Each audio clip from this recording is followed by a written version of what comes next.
Muy buenas tardes, hermanos. Tengo 6 de la tarde aquí en el sur de California.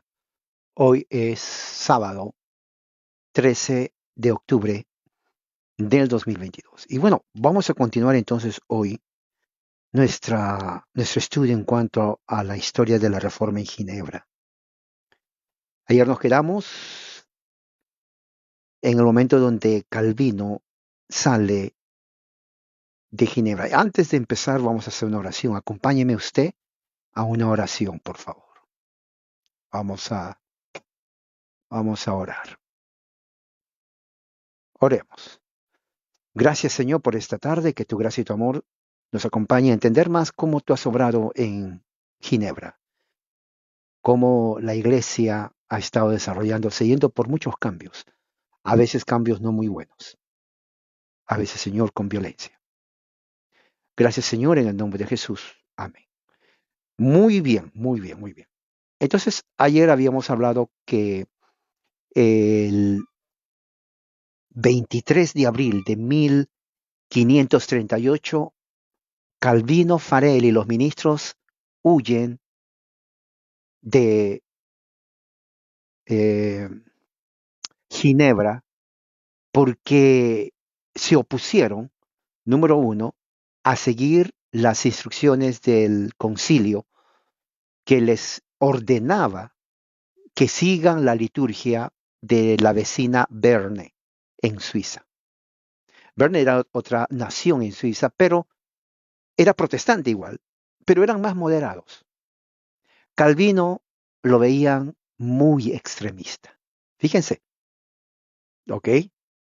Entonces el concilio, el magistrado menor, junto con los 200 magistrados, decidieron, número uno, que ya no predique. Prohibieron a Calvino y a Farel que prediquen porque ellos estaban insultando, creando problemas en la ciudad en contra de los magistrados. Uno de sus ministros, por ejemplo, decían que todo el concilio, todo el magistrado de Ginebra eran simplemente un reino de ranas, ¿saben? La rana como un sapo, reino de sapos. Y luego les dijo que todos los del concilio eran una tira de borrachos, una chusma de borrachos. O sea, comenzaban a insultar. O sea, usaron el púlpito para insultar. Oiga, eso estaba mal, porque Calvino decía que él entró para reformar la ciudad. Y sí, estaba haciendo pasos.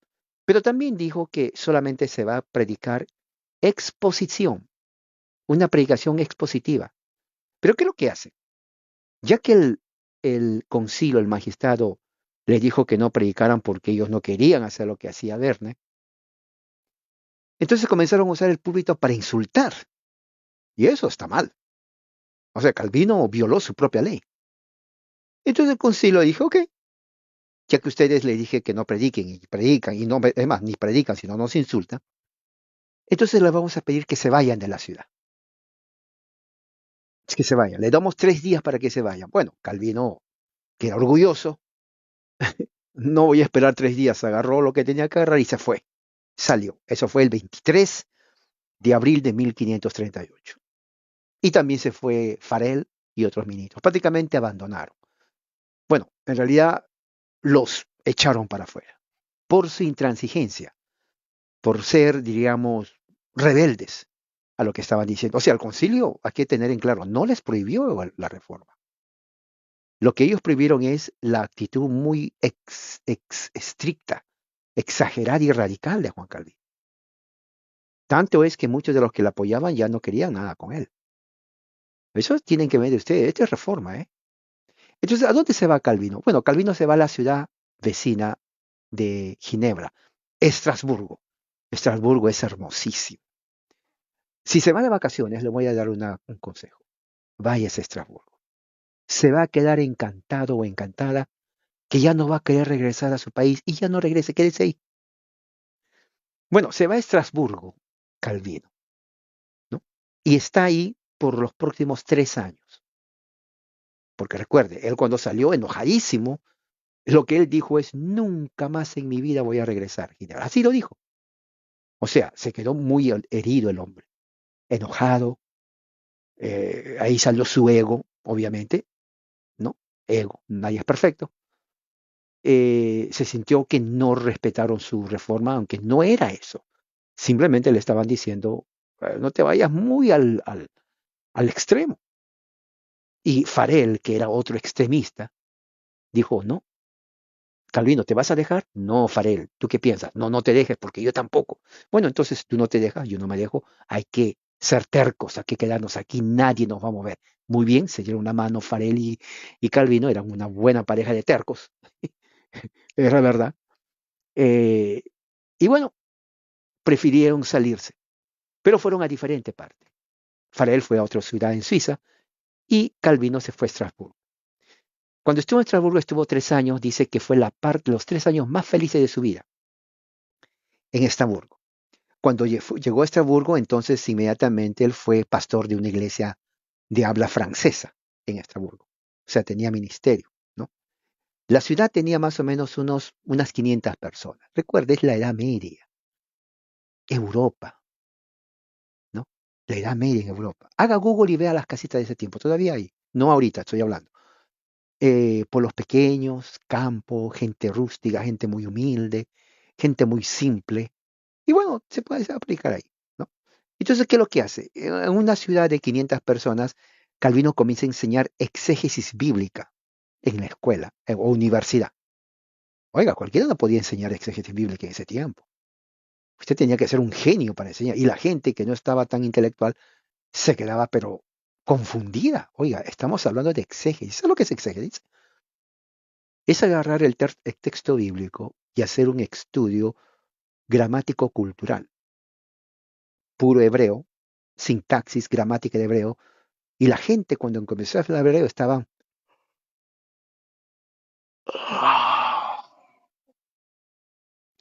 porque no entendían nada. Ellos estaban acostumbrados a una predica más campesina, más simplona, porque eran así, pero Calvino no, Calvino entra todo intelectual, exégesis, ya los mató.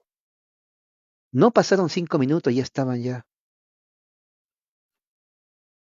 Y Calvino seguía hablando. Para que se den cuenta, no, no era fácil. Entonces, ¿qué es lo que sucede? Él que empezó a hablar dar charlas acerca del Evangelio de Juan y también de las epístolas del apóstol Pablo. Ese es más difícil. ¿Se dan cuenta la diferencia entre la reforma y los avivamientos evangélicos en Estados Unidos? En los movimientos evangélicos de Estados Unidos era gritería, adrenalina, pum, pum, el corazón latía, pum, sudaba uno, lloraba, o sea, era pura emoción, adrenalina.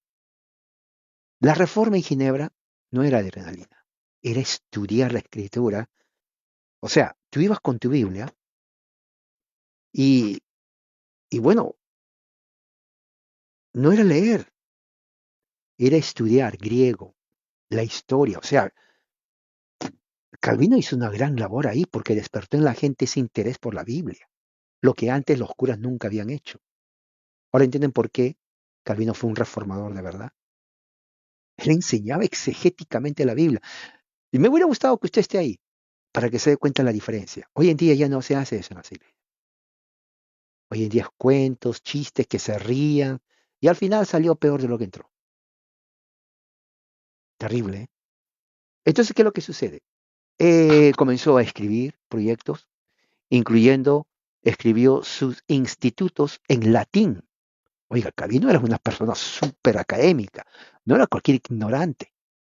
Nunca fue ignorante Calvino. En 1539 termina su obra Los Institutos, que aquí lo tengo. Este es el primer tomo, Los Institutos. En latín lo escribe. Y esta obra fue traducida también de latín. ¿Ok? Eh, la traducción, aquí dice, de esta traducción que tengo, fue hecha en el año 1559. Esa traducción de latín se hizo en el año 1559. Tremendo tesoro. ¿Qué más dice? El texto original en latín, que es lo que escribió aquí en 1539. 39. Esto es 1559. ¿Ok? ¿Qué es lo que dice? Eh, editado en 1536, 39, 43, 45, 50, 53, 54. Las versiones en francés, 1560 y en 1541 también.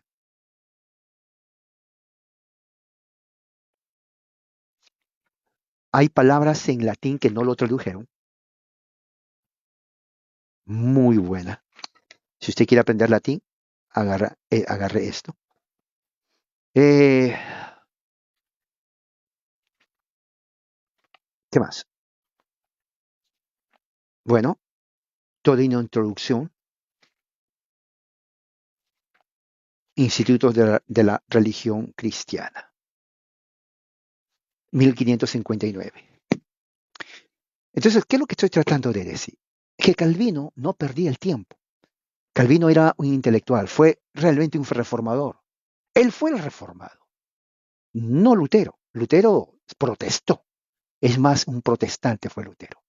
Pero el reformador fue Calvino. ¿Me está entendiendo el lenguaje que estamos hablando de español de España? Quiero que me entienda usted. ¿Ok? Entonces, ¿qué es lo que sucede? Estaba ahí y bueno, y también hace un comentario bíblico en los Romanos 1540. O sea, el tipo escribir. 1540. También en Estrasburgo, Calvino se casó. O sea, va a Estrasburgo y se casa Calvino. Se casa con una ex bautista o ex anabautista, ya no era anabautista, y era viuda. Su esposo murió en una guerra y la anabautista se quedó viuda y escuchó la reforma y se hizo reformada. Le conoció a Calvino. Calvino, bueno, le impresionó. No sé si fue amor a primera o segunda vista o tercera vista, pero la cosa es que se casaron. Se llamaba Idelette de Bourret, así, dándole el acento francés. Idelette de Bourret, el nombre de la esposa. Era, ok, pero ya era, ya, bueno, de su anterior matrimonio tenía dos niños. O sea, Calvino se casó con una mujer viuda con dos niños. Así es. O sea, me imagino que le decían papá porque estaban chiquitos, no sé. Entonces, ¿por qué se casa con ella? Aquí dice, se casa con ella porque vio en ella una mujer casta, una mujer considerada, una mujer muy modesta en su comportamiento, ¿no? Una mujer económica, o sea, económica se decía, o sea, no ahorraba el dinero. O sea, seguro yo me imagino que le decía, a ver, Calvino, a ver, Juan, ¿qué tienes ahí? Ok, yo administro el dinero, pero yo administro el dinero. Yo sé cómo administrar el dinero para que nos alcance. Yo soy muy económico, soy una mujer muy frugal. Yo sé cómo hacer el dinero, porque si no, con Farel te vas por ahí y Farel te va a hacer gastar el dinero. Yo me quedo aquí, yo administro todo. Y sí, una mujer muy económica y al mismo tiempo, que dice aquí, una mujer que estaba atenta a sus problemas de salud, porque Calvino tenía problemas de salud. Eso vamos a hablar uno de estos días. Tenía muchos problemas de salud Calvino. Entonces, Yvette, no, ¿cómo se llamaba su nombre? Idelette, entonces, le cuidaba mucho a Calvino, ¿no? Le cuidaba mucho en su salud, una mujer muy, muy, diríamos, sacrificada por él. Y, y bueno, estuvo ahí feliz y también aprendió, dice, a ser esposo, dice aquí. Bueno, aprendió a ser esposo y al mismo tiempo no descuidó la vida en iglesia y también el ministerio pastoral. O sea, prácticamente Estrasburgo fue el lugar muy apropiado para Calvino. Lo que quería hacer en Ginebra y no lo dejaron hacer, lo hizo en Estrasburgo.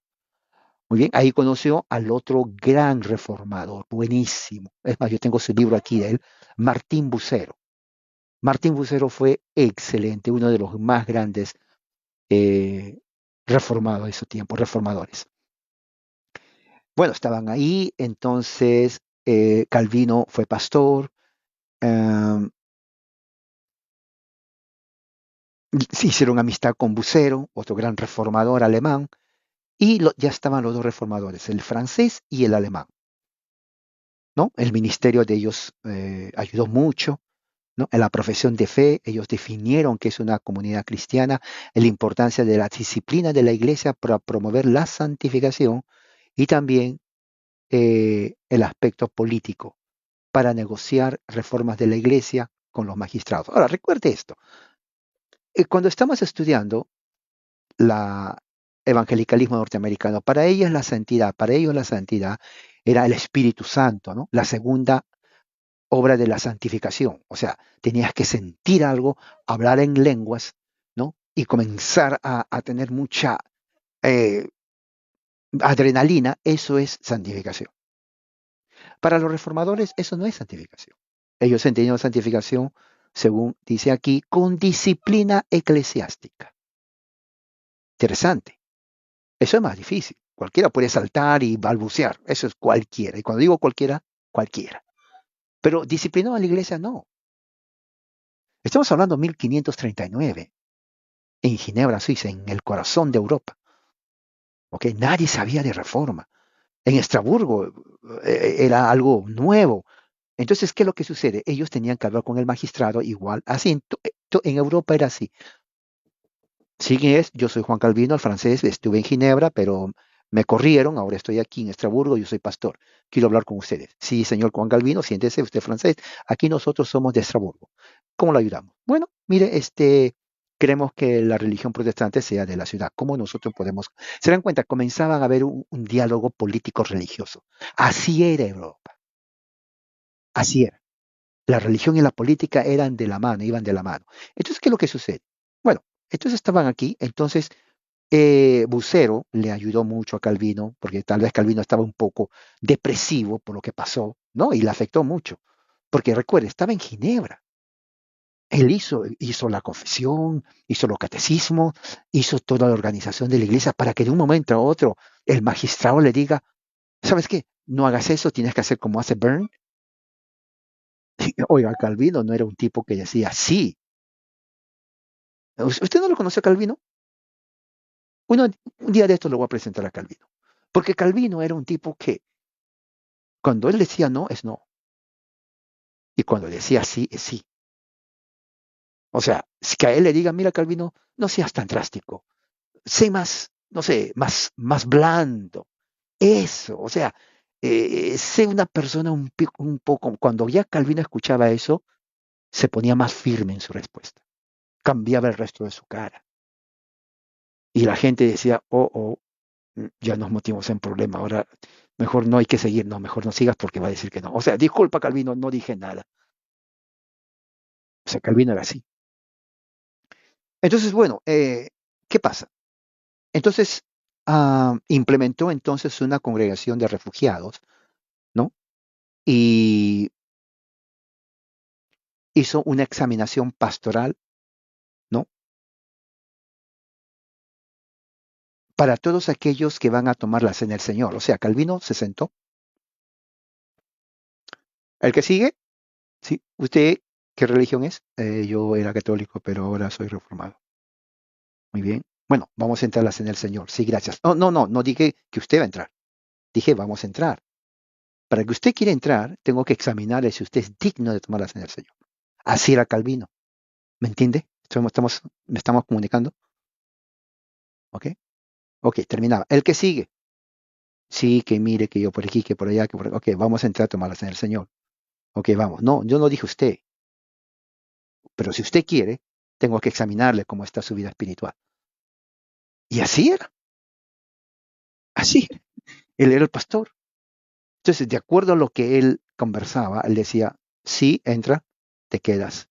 Entra, te quedas, te quedas. Pues la mayoría se queda. Oiga, ¿qué pasa con ustedes? ¿Están jugando a la religión o qué? Tengo nuevamente tres que van a tomar y el resto ¿qué hacían? ¿No toman en serio su fe católica o reformada? ¿No toman en serio? No, Calvino les regañaba. Oiga, de verdad, él no dejaba entrar a la cena del Señor cualquiera. Eso es lo que él quería hacer en Ginebra, pero no lo dejaron porque lo vieron, no, este tipo es, no, este está, hasta lo veían un poco medio, sí, pero en Estrasburgo era diferente. Bueno, ¿y qué más? Bueno, que lo que sucede está en que en la congregación de Calvino le dijo a Bucero, hey Bucero, ¿sí? no hay liturgia. Bueno, no te preocupes, Calvino. Yo soy teólogo, yo soy reformador, yo tengo mucho conocimiento. Gracias, Lucero. Yo voy a hacer una liturgia para la iglesia en Estrasburgo. ¿De veras? Claro, tú eres reformador, yo soy reformador. De aquí, en unos 600 años, la gente va a hablar de nosotros, entonces tenemos que dar buen ejemplo. Ok, bueno, entonces hace todo eso, ¿no? Y hace una liturgia eh, para Estrasburgo. Una liturgia en la adoración diaria. Él incluía qué cosa? Lo primero que incluía en la liturgia reformada en Ginebra, adivinen qué era. Adivinen quién era. ¿Alguien tiene una idea? ¿Qué era lo primero que incluyó? Levante la mano si alguien tiene idea. No tenga miedo. ¿Alguien tiene idea? ¿No sabe? Pues se lo voy a decir. Lo primero que pusieron en la liturgia reformada en Ginebra era el canto de los salmos a capela. La adoración era importante. Estamos hablando de la reforma genuina, ¿ok? No de las que hay por ahí que dicen que es leche, pero solamente es agua y cal. O sea, es blanco, pero no es leche. Estamos hablando de lo verdadero, de la reforma original. Canto de los salmos, la liturgia. Y eso era normal. Así que eso es lo primero que va en la liturgia. Luego, ¿qué más? Entonces, Bucero le llegó a querer mucho a Calvino. Le dijo, mira Calvino, yo sé que estás en Estrasburgo, estás solo, pero no estás solo. Estoy contigo. Yo estoy contigo. Yo te voy a ayudar mucho. Tú tienes a mí, oiga, yo soy un gigante de la fe reformada aquí en Estrasburgo. Entonces Martín Lutero, Calvino se sintió muy asegurado. Dijo, gracias por tu compañera. Sí, yo soy tu padre espiritual de la reforma. Yo conozco todo esto. Y Bucero le apoyó a Calvino. Dos gigantes de la fe reformada. Fíjense, qué bonito, ¿eh? ¿No está contento usted? Yo me emociono cuando veo aquí a estas personas. ¿Y qué más? Y bueno, y dice aquí también que para 1540 el asunto político otra vez estaba cambiando en Ginebra. Calvino había salido en 1538, pero en 1540 ya Ginebra estaba pasando por otro cambio político. ¿Se dan cuenta? Política y religión van de la mano.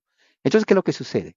En ese momento, eh, cuando sale Calvino y sale Farel de Ginebra, otra vez Ginebra comienza a relajarse. ¿No? Oye, ¿ya se fue Calvino? Sí. Uf. Oye, ¿no te imaginas que iba a mi casa los domingos que yo no iba a la iglesia? ¿Qué pasó? Iba a mi casa. ¿De veras? ¿Y qué hacía? Salían mis hijas, yo tengo 15 hijos, una de ellas salía, decía tu papá, y me decía a mí, usted no fue a la iglesia, ¿por qué no fue? Y yo, bueno, sé, es que hace frío, entiende, hace frío. Y él no entendía eso. Y me llevó al concilio y me amenazaron que si no va, me iban a sacar de la ciudad de Ginebra. Pero ahora que se fue, no, pues ahora que se fue, todo bien. Aquí a descansar un rato. Así se relajó Ginebra. Sale Calvino, se relajaron. ¿Se dan cuenta cómo es la naturaleza humana? Ya comenzaron a entrar en sus antiguas costumbres, en sus antiguos hábitos, ¿no? Entonces, ¿qué es lo que sucede? En el aspecto doctrinal, ya la gente ya como que comenzó a creer otra vez lo que creía, ¿no? Entonces, ahí es cuando un cardenal católico llamado Jacobo Sadoleto escribió a las autoridades de Ginebra en 1539, ¿no? Pidiéndoles que, ya que no está Calvino, ya que no está Bucero, ¿no? Los herejes protestantes, distinguido concilio, distinguido magistrado de la ciudad de Ginebra, yo soy Jacobo Sadoleto, yo soy teólogo católico romano. Por favor, les pido que declaren a Ginebra la religión católica romana, porque ya no están los usurpadores, ese francés, el otro barbón de barba roja. ¿Cómo se llama ese barbón? ¿Alguien sabe de ustedes? Farel, ese que vino aquí. Con él empezó toda molestia. Ya no están aquí. Ahora queremos que volvamos a ser católicos. Le escribió una carta a Sadoleto. Entonces, ¿qué es lo que sucede? En ese momento los magistrados, pues como que no les convenció, dije, uy, ¿qué hacemos ahora? ¿Cómo le contestamos a este? Porque la carta que escribió Sadoleto era una carta larguísima, parecía una enciclopedia de teología. Entonces uno dijo, ya sé, solamente hay uno que le puede refutar todo eso. Sí, ¿quién es? ¿Cómo que quién es? ¿Cómo que quién es? ¿Quién estaba aquí hace 2 años? ¿Te estás refiriendo al francés Calvino? ¿Y a quién más si no hay nadie que tenga esa capacidad? Uy, pero él está enojado, nosotros le hemos expulsado. No, siento vergüenza, yo me arrepiento ahora, compañeros, que le hemos expulsado a Calvino, pero es que era muy terco, pero no importa, entonces, ¿cómo lo vamos a hacer? No hay nadie más, tenemos que contestarle a Sadoleto. Bueno, pues vamos a escribirle a Calvino que nos perdone, nos disculpe, pero queremos que regrese. ¿Se dan cuenta? ¿Quién lo va a hacer? Escogieron ahí. Yo lo hago con mucho orgullo porque, pues sí, sí, hicimos un error sacándole al pobre Calvino después de estar aquí. Sí, reconozco yo mi falta. Pero vamos a pedirle perdón, vamos a decir que regrese. Pobrecito. No, pobrecito ustedes, porque él está bien. Nosotros, ¿ahora qué vamos a hacer? Sí, tiene razón. Y escriben una carta a Calvino. Calvino, recuerda, está en Estrasburgo, un ministerio muy bueno, enseña teología, enseña exégesis, enseña griego, enseña Evangelio de Juan, enseña romanos, o sea, estaba bien. Se casó, tiene su esposa, era una de la bautista, viuda, adoptó a los 2 hijos del otro, y bueno, feliz de la vida. Entonces, ¿qué más? Eh, Aquí dice entonces que escriben a Calvino, ¿no? Que por favor le piden, por favor, defienda la reforma en Ginebra, Calvino. Calvino, sí, sí, sí, sí, hicimos mal, sí, sí, perdónanos, pero estamos en un gran problema. Este sacerdote nos envió una carta que parece una enciclopedia. No sabemos nosotros nada de teología, pero tú sí. Por favor, respóndele, respóndele. Exacto, no, Calvino era un erudito, hermano. Nadie podía alcanzar su nivel. No, no, no, nadie. Entonces ellos dijeron, Calvino, por favor. Entonces, ¿qué es lo que sucede? Entonces, en 1940, ¿no? Un emisario de Ginebra va a la casa de Calvino con la invitación formal.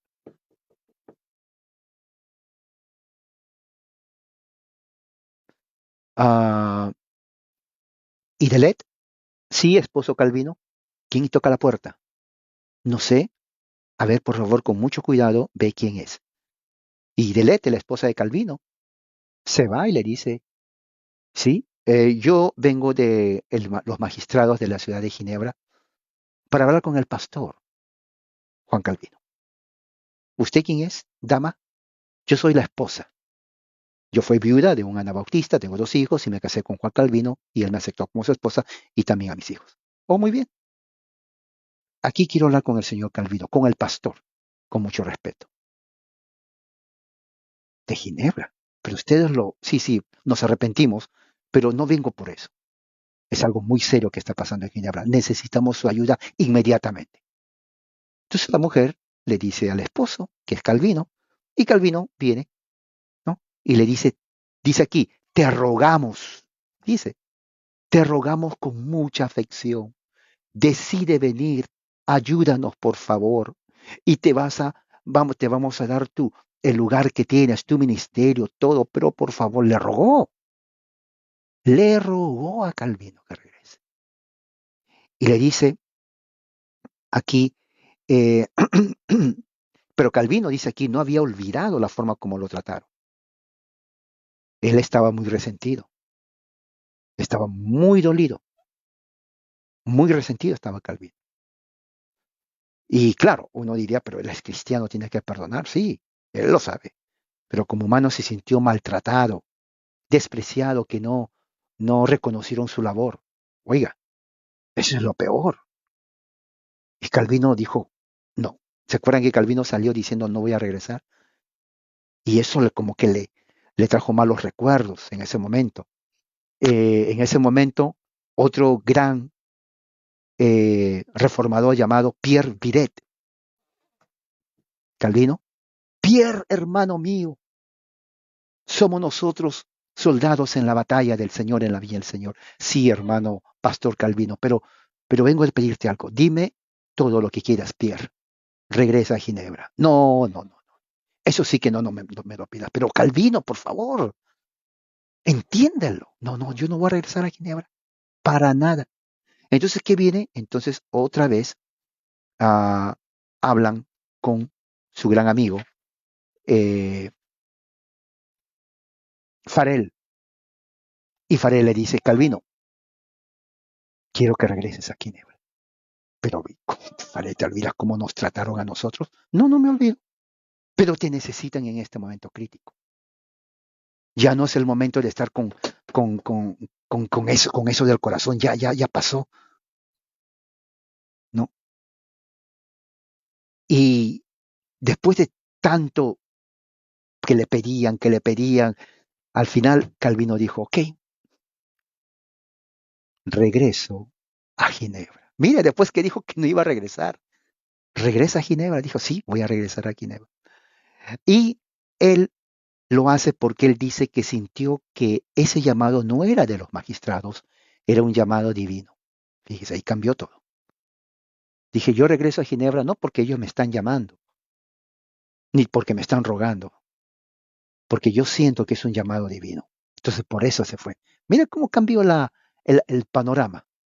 ¿Se dan cuenta? Por eso nunca diga nunca. Ok. Nunca diga nunca más. No diga nunca, por favor. Porque ese nunca, nunca va a pasar. ¿Ok? Bueno, aquí nos vemos en el caso de Calvino. Y dice, llegó a Ginebra septiembre 13 de 1541 y recomenzó inmediatamente su ministerio de, o sea, él no fue, dijo, bueno, ya llegué, a, a ver, tráeme algo, Viret, Farel. No, él llega así como igualito que Pablo, llega a Ginebra, ok, vamos, ya soy pastor, sí, ya es pastor, vamos a empezar directo así, no perdió el tiempo, no perdió el tiempo para nada Juan Calvino. ¿Y qué es lo que sucede? Bueno, Juan Calvino está ahí y dice que empezó a trabajar, ¿ok? Eh, dice que los magistrados cuando lo vieron, porque estaban ansiosos los magistrados, porque él decía de repente no va a venir, le hemos tratado mal, le hemos maltratado, él hizo un buen ministerio, pero sí es terco, es cerrado, o sea que, pero sobre todo es un gran teólogo y no le debimos haberlo tratado así.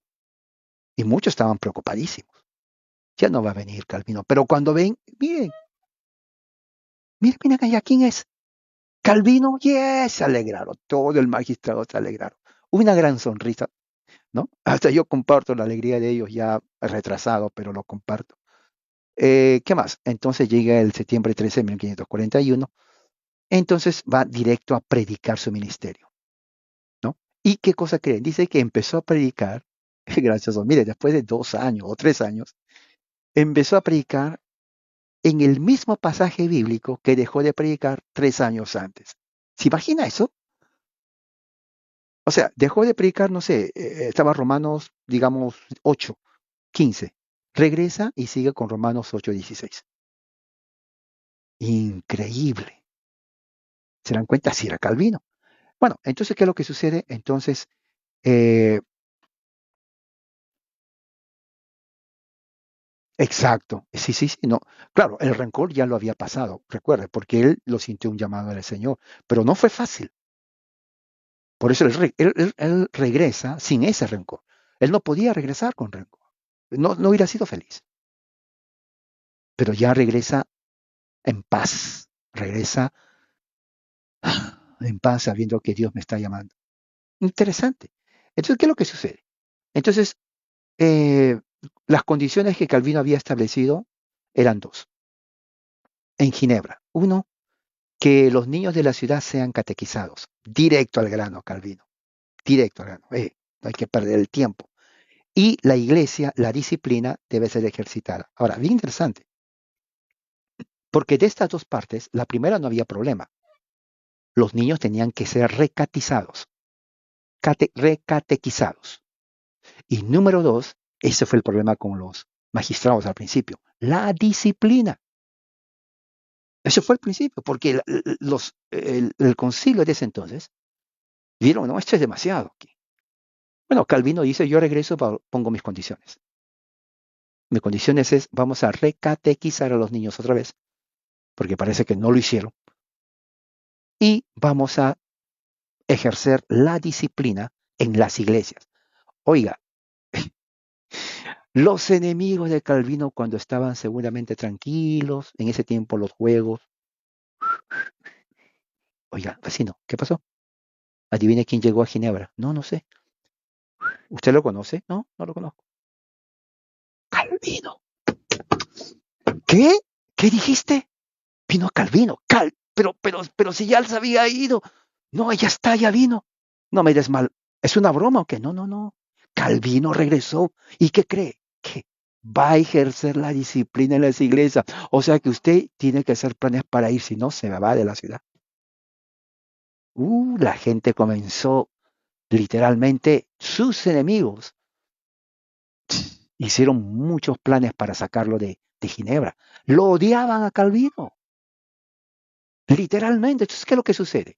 Entonces, gracias a la influencia de Martín Bucero, el gran reformador, Calvino, cuando retorna a Ginebra en 1541, estaba ya más maduro, ya era un hombre maduro. Ya pasaron 3 años, ya conocía el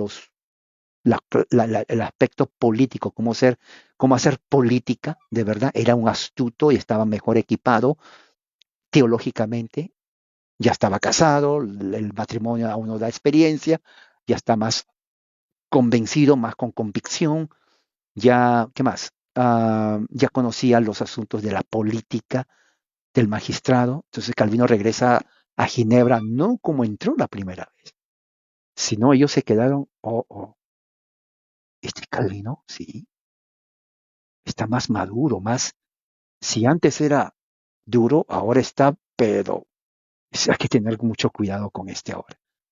No, no, ya no era el mismo de antes. Ya Calvino ya viene con más experiencia, con más conocimiento, con más convicción. Fíjese. Entonces, ¿qué es lo que sucede? Entonces, lo que sucede es que ya tenía 32 años de edad, Calvino estaba listo para sus convicciones teológicas, ponerlas en práctica de una forma concreta. Y en el mismo día que arriba a la ciudad, eh, Calvino va al concilio menor, al concilio que lo sacó, ¿no? Para pedir una comisión para que establezca una nueva constitución para la iglesia. No perdió el tiempo Calvino, porque la constitución que había hecho en 1538 ya fue anulada, ya no estaba. Entonces va en este año, ¿no? En 1541, y va y le dice, oh Calvino, bienvenido, miren cómo cambió. Siéntate, ¿en qué te podemos servir, pastor? Bueno, una nueva constitución para la ciudad y para la iglesia. Ya no le podían decir no. Sí, lo que tú quieras, Calvino, aunque tal vez alguien diría, ay, pero cómo nos hemos metido la pata. Ya no podían decir eso. Y si lo decían, pues se lo tenían que tragar porque ya muy tarde. Ok, Calvino, lo que tú quieres. ¿Qué quieres que haga? Tenemos que hacer una nueva constitución, ¿no? Y para esta constitución, entonces tenemos que tenemos que escribir y vamos a proponerla, ¿no? Al magistrado de Ginebra, ¿no? Eh,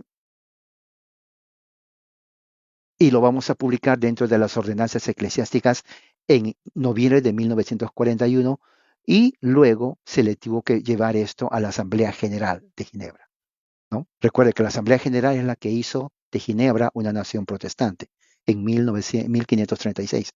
Ya pasaron como 6 años, ¿no? Sí, 6 años.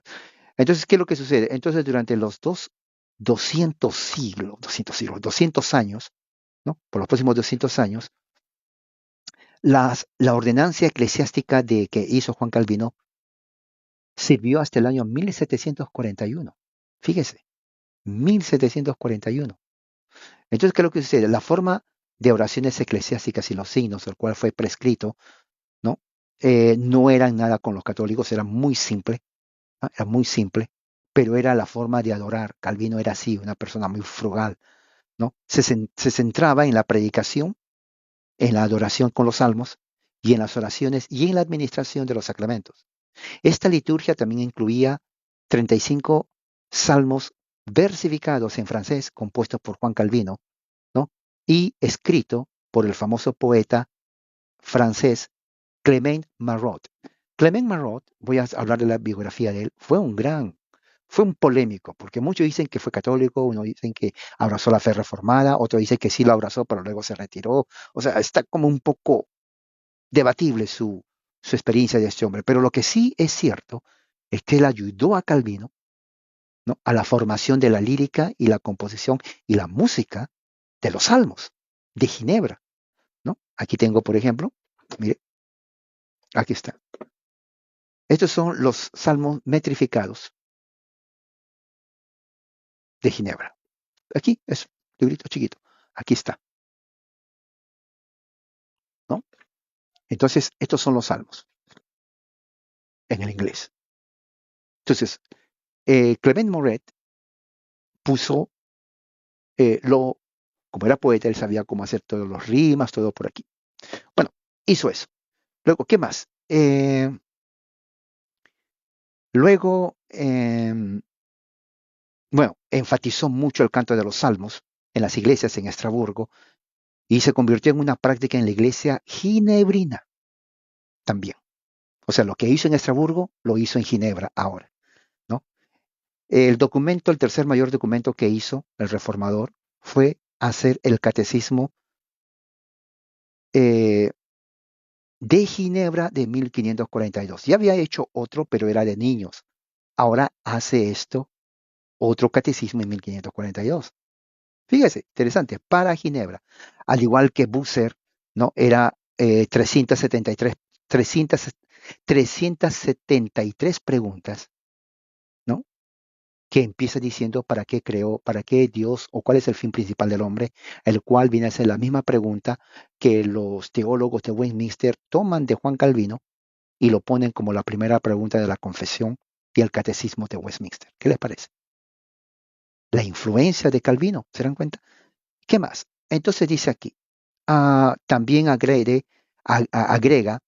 el credo de los apóstoles, los 10 mandamientos, la oración del Señor y los sacramentos. La importancia de este elemento pedagógico, este es muy bueno. Este es muy bueno para todas las iglesias ahora, si quieren reformarse.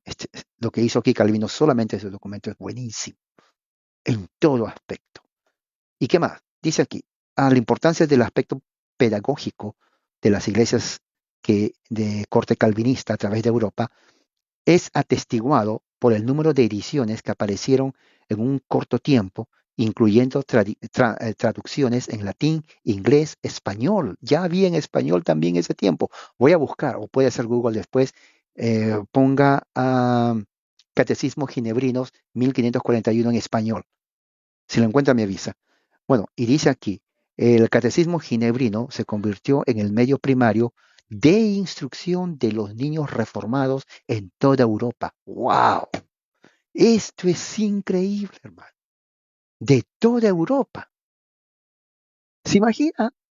Todos los niños reformados o de hogares reformados en Europa usaban el catecismo que hizo Juan Calvino en 1541. ¿Se imagina? Millones de generaciones de iglesias reformadas, hogares reformados, enseñando a sus niños. Primera pregunta, ¿no? ¿Cuál es el fin, el propósito principal del hombre? Y todos los niños respondiendo. Qué bonito, ¿eh? Y eso son 373 preguntas. O sea, el año tiene 360 días o 61. O sea, prácticamente es casi todo el año. Las 13 preguntas restantes tal vez se podría haber hecho un día, ¿no? O 10 domingos, 2 catecismos para alcanzar. Lo llevó, lo terminó el catecismo a todos los niños. ¿Cómo siente usted? Yo estoy totalmente emocionado. ¿Y qué más dice aquí? Y dice que eh, era el medio para enseñar a los niños la fe cristiana no solamente en Ginebra, pero también en las iglesias en Francia, prácticamente en toda Europa.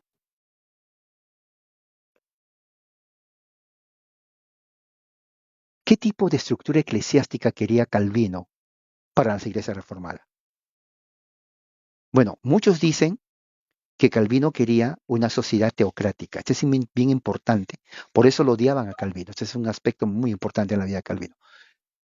Muchos entendieron que lo que Calvino quería hacer en Ginebra, y prácticamente en Europa, era un regreso a la teocracia, así como lo hubo en Israel. Porque el tipo, Calvino, cuando hacía todo esto, era que haya una uniformidad de religión y también de política en el gobierno. Todos controlados o, bueno, era un tipo de control, o guiados por la ley de Dios. O sea, usted no era libre para decir, bueno, hoy día domingo, vamos a jugar a ver a los naipes o una pelotita y porque es domingo. No podía hacer eso. Si usted lo hacía, somos las compañías de pastores del pastor Juan Calvino de la ciudad de Ginebra. Queremos hablar con su esposo, porque siempre con el marido. La mujer no, con su esposo. Y si salía, ¿no? Salía Felipe, le decía, sí, aquí estoy, estaba descansando, dándole comidita a los patitos. ¿Y para qué me están buscando? Hoy es día del Señor. Nos han dicho que usted estaba jugando pelota. ¿Yo? No, solamente una pelotita chiquita y usted sabe, pues no, es que no, es día del Señor. En el día del Señor no hay diversiones. ¿Sabía usted eso? Vamos al concilio. Ah, sí, pero vamos al concilio. El concilio le daba un castigo o advertencia, lo que sea. Por eso no querían a Calvino. O iban a la casa, de ahí viene la costumbre puritana, después que vienen aquí a los Estados Unidos. Sí, queremos hablar con la familia, ¿sí? Yo sé que estuvieron en la iglesia, sí, estuvimos en la iglesia, cantamos los salmos, le vimos al pastor Juan Calvino ahí arriba. Perfecto, ahora venimos para... esa es la parte más difícil. Porque una cosa es estar sentado ahí, sí, yo vino a la iglesia, sí vino, pero estar pensando, mañana tengo que llevar 3 cargas en el burro, tengo que pasar el río. O sea, aparentemente escuchó. A ver, ¿de qué habló el pastor Juan Calvino? Oh, ¿quieres contestarle, mujer? Sí, sí. A ver, hijos, ¿de qué habló el pastor Juan Calvino? O sea, nadie supo de qué habló el pastor. O sea, tampoco, o sea, ¿qué pasaje de la Biblia? Yo sé, ¿cuál? Mujer, ¿qué fue el pasaje de la Biblia? Sí, yo también sé. A ver, niños, ¿cuál fue el pasaje de la Biblia? Oiga, entonces, ¿para qué fueron? Yo les vi sentados. Sí. ¿Y qué pasó? ¿Se olvidaron? Y la niña chiquita dijo, no, mi papá y mi mamá estaban durmiendo. Pues ya dijo la verdad. Entonces, por eso no sabían nada. Ellos iban a las casas. Y esa costumbre entró con los puritanos. Aquí en Estados Unidos, cuando vinieron los puritanos en 1609, 1620, después del sermón de unas 2 horas, entonces iban los días del Señor. ¿Sí? ¿Sí? ¿El señor Jacobo? Sí, muy bien. Eh, u- Queremos preguntarle sobre el sermón de hoy. Díganos todo lo que predicó el pastor. Oiga, ¿ustedes creen que le iban a decir todo? Pero era la forma que ellos que hacían para darse cuenta que no solamente fueron, sino que también escucharon. Sí, sin exagerar. Entonces, ¿qué es lo que sucede? Entonces, inmediatamente lo que hicieron ellos fueron que pensaban que Calvino iba a ser una teocracia. Lo llamaban el dictador tirano de Ginebra. Así lo llamaban sus enemigos. Mira, ahí está el tirano de Ginebra, ya vino. Mira al dictador, tirano. Oye, tirano. No, le insultaban a Calvino. Había mucho infiel y pagano en Ginebra en ese tiempo. Lo insultaban. Entonces, el objetivo de Calvino no era, según dice aquí, que el Estado sea una teocracia, sino más bien, como sucedía en muchas congregaciones de Suiza, por ejemplo, en Zurich, Suiza también, en Basilea, Suiza también, en Bern, Suiza también, y en los otros, en Estrasburgo también, en muchas ciudades, que el gobierno civil apoye a la iglesia. Eso lo creían los escoceses, eso lo creían los puritanos. ¿ok? Que el gobierno, si va a aceptar una religión, que solamente sea la religión cristiana, protestante, la reforma, la única verdadera. Así lo llamaban. Porque es imposible que el gobierno, que es dado por Dios, eh, ponga como religión a una religión pagana. Ellos justificaban eso diciendo tiene que ser la religión cristiana bíblica. Por eso que los magistrados no podían ser ateos, no, si eran ateos lo ponían en la hoguera. Tenían que ser todos creyentes y apoyar a la iglesia. ¿Y qué más? Eh, en una carta a su amigo Viret, Calvino se preocupó acerca de lo que decía. Mira, dice, qué triste el precedente de nuestros hermanos. Ah,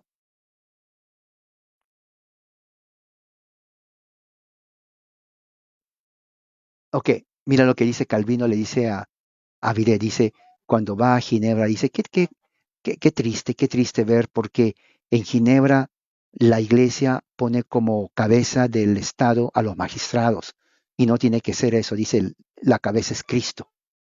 Y Calvino lo sentía, porque, claro, muchos decían, él quiere hacer una teocracia, y dice, no es eso, es que yo quiero que ustedes reconozcan que hay un solo Dios sobre el magistrado, ese es Dios, ese es Cristo, ¿se dan cuenta? Entonces dice, de acuerdo a las ordenanzas eclesiásticas escritas por Calvino en la comunidad cristiana, en el cual las autoridades religiosas y civiles ejercen jurisdicción sobre los distritos. eh, a veces las esferas de trabajo están una sobre otra. Por ejemplo, si alguien comete un error, un robo en la iglesia, tenía que ser castigado. Pero como era un robo y un delito, no solamente era pecado, sino también era un delito civil. Entonces, castigado en la iglesia, castigado en el gobierno. ¿Se dan cuenta? O sea, porque uno porque viola la ley de Dios, el otro porque es un crimen. Entonces ahí iglesia y Estado como que están así, entrelazadas en ese aspecto. Entonces Calvino decía, para que estén de acuerdo, iglesia y Estado tienen que reconocer a Jesucristo. Esa es la idea de Calvino, esa es la idea presbiteriana y puritana también, reformada. Entonces, ¿qué es lo que pasa? Entonces, la iglesia fue responsable de interpretar la revelación y ejercitar jurisdicción a aspectos materiales, pero el Estado tenía poder temporal, ¿no? Para proteger la iglesia. O sea, Calvino dice esto, ¿no? Calvino dice, ok, iglesia y Estado trabajan juntos, pero nosotros hacemos el aspecto espiritual. Pero cuando tiene que ver con protegernos, son ustedes el gobierno civil tiene que proteger a la iglesia. Esa es su labor de ustedes. Pero nosotros hacemos el aspecto espiritual. Ustedes no tienen que predicar. Nosotros hacemos eso. Lo que tienen que hacer ustedes es protegernos. La iglesia del Señor, es lo que él decía, ¿no? Porque toda, es tanto la iglesia y el Estado son establecidas por la autoridad de Dios, ¿no? Y son legítimas siempre y cuando estén dentro de su límite escritural. Es importante notar que los principios de Calvino, de distinción, pero que dependían una de otra, era diferente del modelo de separación de iglesia y Estado que apareció en la Constitución de Estados Unidos 250 años después. Claro, eh, bien interesante. Calvino, en la Constitución reformada de ese año, decía que el Estado protege a la iglesia. Y la iglesia cuando tiene que castigar, digamos, a alguien que roba o comete un delito, lo ve desde el punto de vista de pecado. El Estado no lo ve como pecado, lo ve como crimen, pero al final es castigado el delincuente. Para que eso sea así, iglesia y Estado tienen que reconocer a Dios. En la Constitución de Estados Unidos no es así. La Constitución de Estados Unidos no establece ninguna iglesia porque habían cantidad de denominaciones, presbiterianos, puritanos, bautistas, cuáqueros, un montón de sectas protestantes de ese entonces.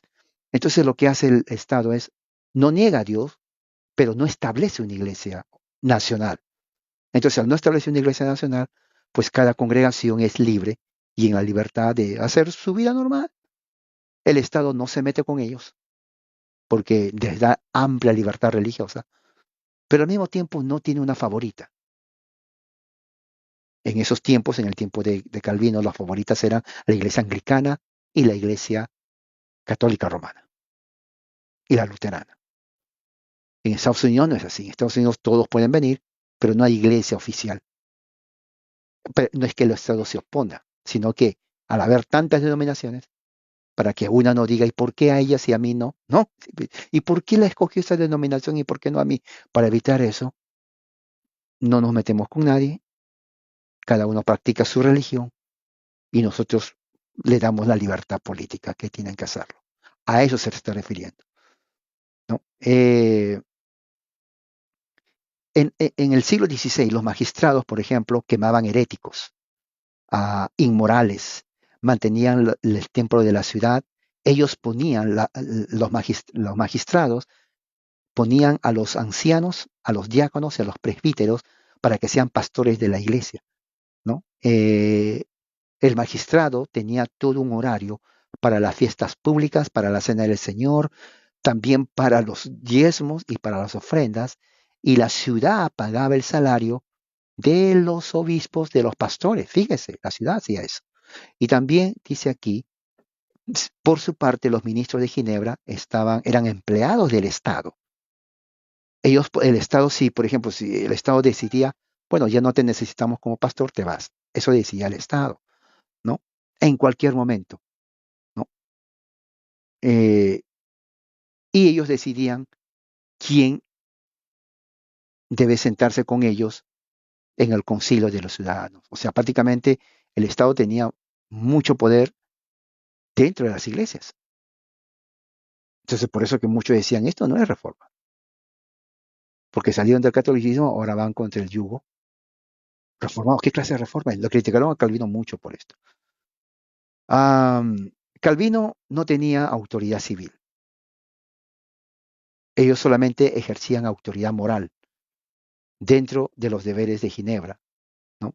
De acuerdo a su estatura intelectual y posición social, nada más, ¿no? Y también eran encargados de ir al púlpito y predicar, ¿no? Y comunicar el evangelio. Durante la vida de Calvino, a la mitad de su siglo que siguió, los ministros de Ginebra generalmente asumían el papel de profetas públicos, lo llamaban así, y supervisores morales. ¿Qué significa profetas públicos? No de que ellos predecían eso, sino de que exhortaban a la gente a vivir de acuerdo a la ley de Dios. Ellos eran como profetas. Pero al mismo tiempo servían ellos como supervisores morales, o sea, si había borrachos, si había inmoralidad, había mucha taberna, prostitución, borrachera, entonces ellos iban. ¿Qué pasa? No es que nosotros nomás queríamos divertirnos un rato. No, no, aquí no hay diversión. Esta es prostitución. Miren, vicios, borracheras, cierren. Ellos eran los encargados de hacer eso. Por eso que entienden los otros ginebrinos no les gustaba, porque los libertinos, había un partido político que se llamaba los libertinos. Ese partido político, los libertinos, eran como los comunistas de ahora. Cuando vieron que Joaquín, que Juan Calvino vino, ellos sí, había una disciplina y orden. Entonces los libertinos se unieron con los anarquistas y dijeron, tenemos que matar a Calvino. Así es, tenemos que matarlo. No, no hablar, matarlo, casi igual como lo hicieron los judíos a Pablo. Fíjese, hay un paralelo en la historia de ellos.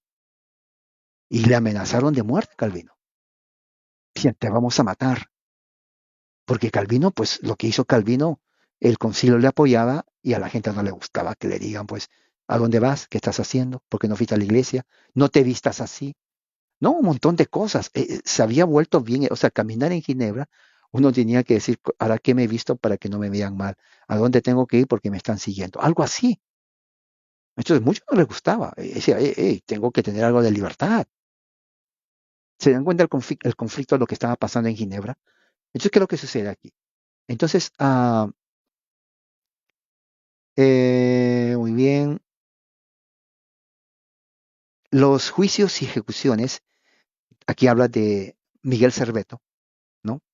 Es un buen ejemplo de el trabajo en conjunto de las autoridades religiosas y de la ciudad autoridad civil de Cerveto. ¿Se acuerda que lo estaba hablando? Calvino decía, nosotros aspecto moral, espiritual. Ustedes ejercen el aspecto de castigos.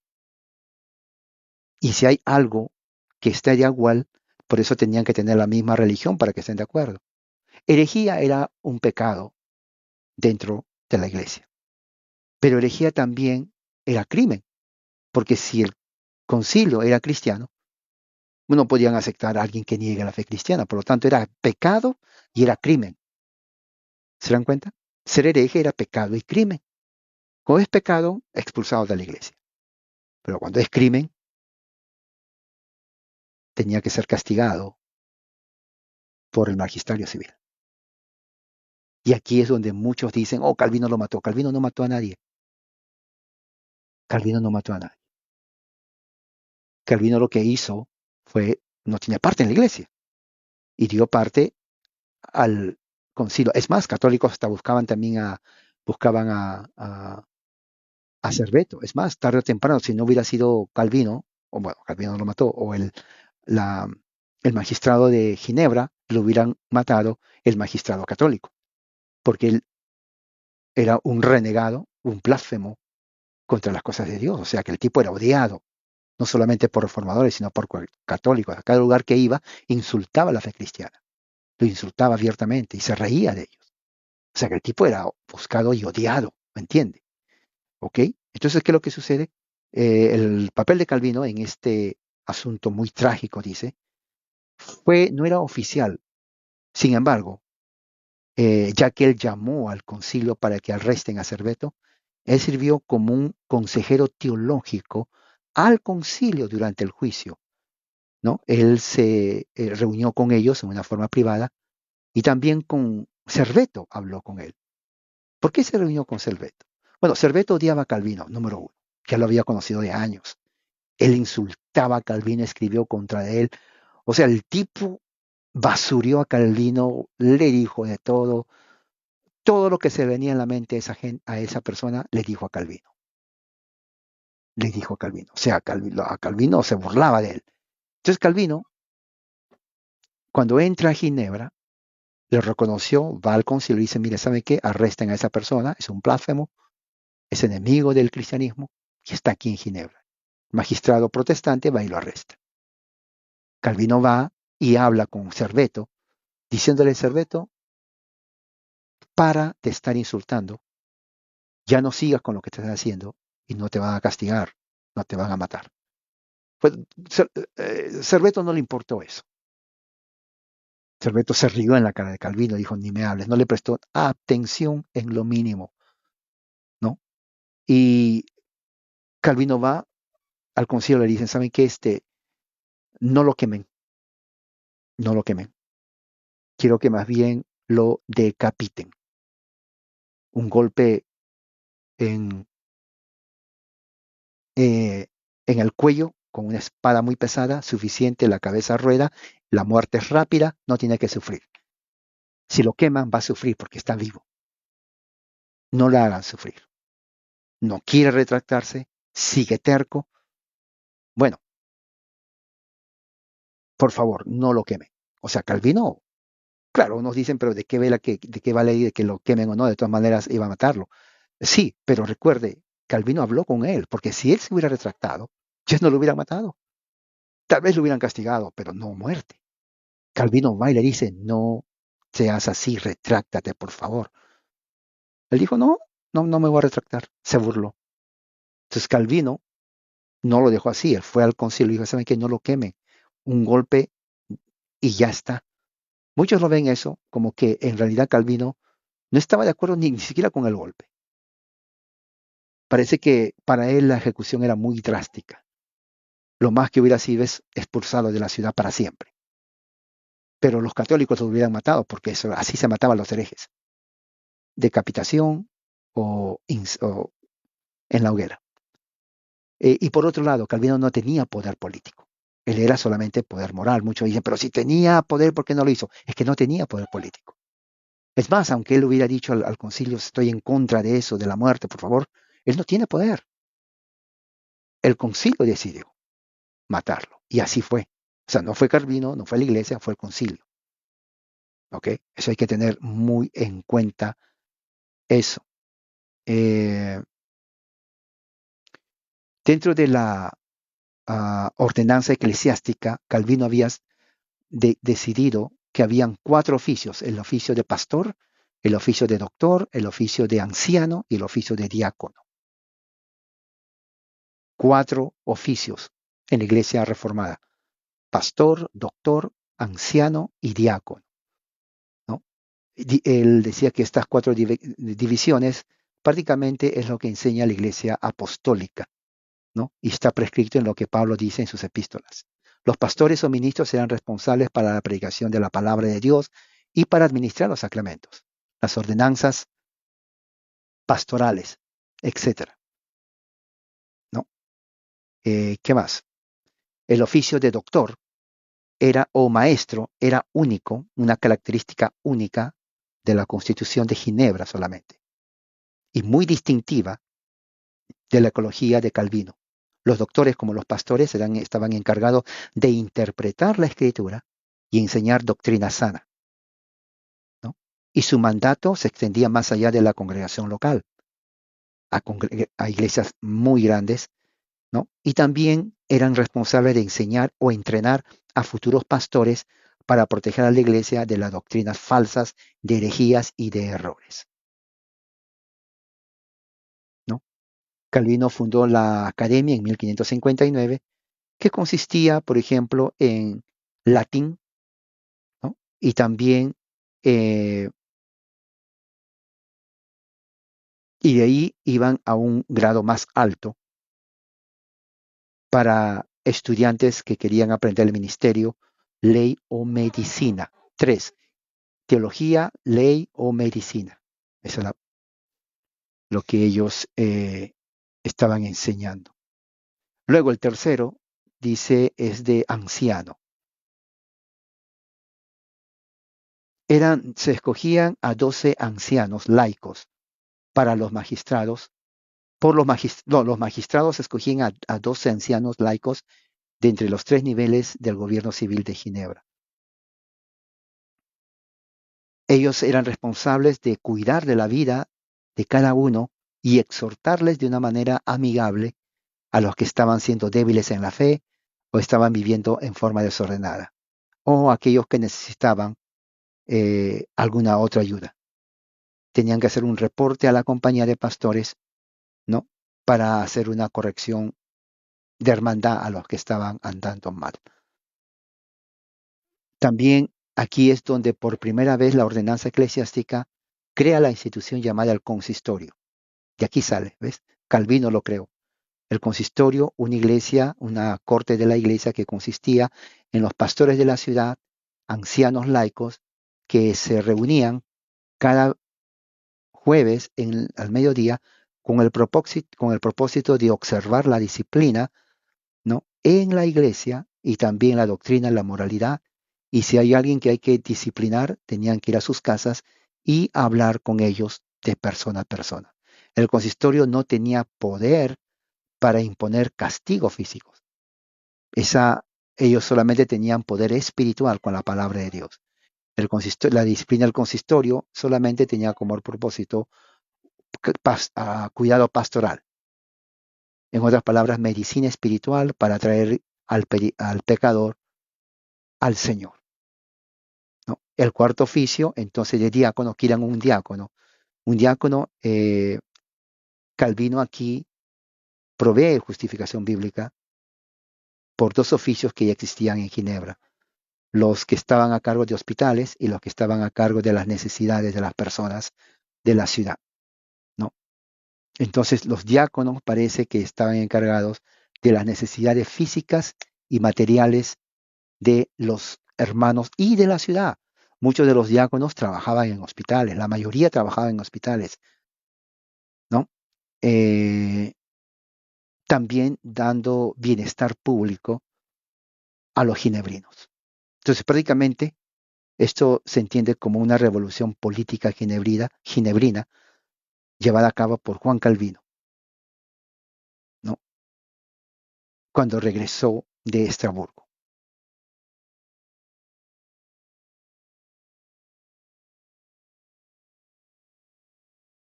Ya, entonces aquí dice ya para 1541, para finales de 1541, la reforma en Ginebra prácticamente ya estaba bien formada, tenían su catecismo, tenían su liturgia, tenían el orden de la iglesia, la liturgia, tenían prácticamente, ya estaba la vida religiosa reformada en Ginebra, ya había tomado forma.